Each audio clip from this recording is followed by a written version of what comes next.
Greetings and welcome to Front-End Systems Lab. This is a channel where we explore what is going on under the hood of modern web development. Today we are taking a closer look at how cookies and local storage actually work. Most developers use them every day, yet very few truly understand what is happening under the hood.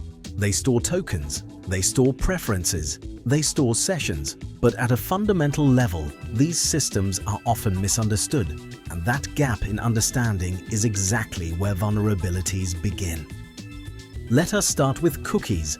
A cookie is not just a piece of data in your browser, it is a contract between the browser and the server. Every time your browser makes a request, cookies are automatically attached and sent along with it. That means the server is constantly receiving state information whether you think about it or not. This is powerful, it is also dangerous. Cookies are often used for authentication. When you log into a site, the server gives your browser a session cookie. That cookie becomes your identity. Not your password, not your username, just that cookie. Now here is the problem. If someone else gets access to that cookie, they do not need your password. They are you. This is called session hijacking. Now let us compare that to local storage. Local storage is different. It lives entirely in the browser. It does not get sent automatically with requests.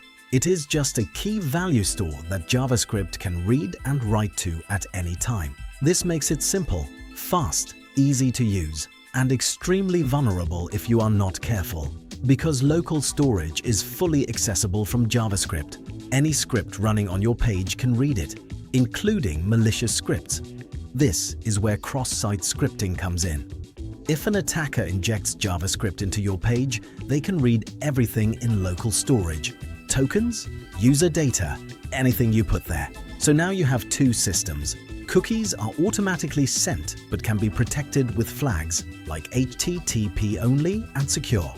Local storage is never sent automatically but is fully exposed to JavaScript.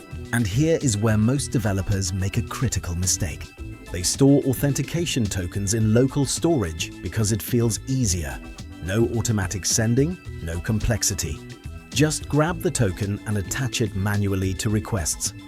But if your application has even a single cross-site scripting vulnerability, that token is gone. And once it is gone, your user is compromised. Now let us talk about protection. Cookies can be hardened. HTTP only prevents JavaScript from accessing them. That means even if an attacker injects code, they cannot read the cookie directly. Secure ensures the cookie is only sent over HTTPS. Same site restricts when cookies are sent across different origins, helping prevent cross-site request forgery attacks. Local storage does not have these protections. If you use it, you must assume that anything inside it can be read if your front end is compromised. So the real question is not which one is better, it is what threat model are you defending against. If you care about cross-site scripting, cookies with proper flags are safer for authentication. If you care about simplicity and do not store sensitive data, local storage can be fine. But mixing the two without understanding the trade-offs is where developers get into trouble. So here is the takeaway.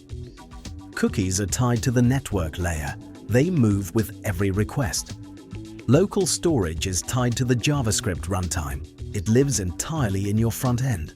One is exposed through requests. The other is exposed through code execution, and attackers know how to exploit both. If you do not understand the difference, you are not just building applications, you are building vulnerabilities. Thanks for watching Front-End Systems Lab. Please subscribe for more under the hood developer content.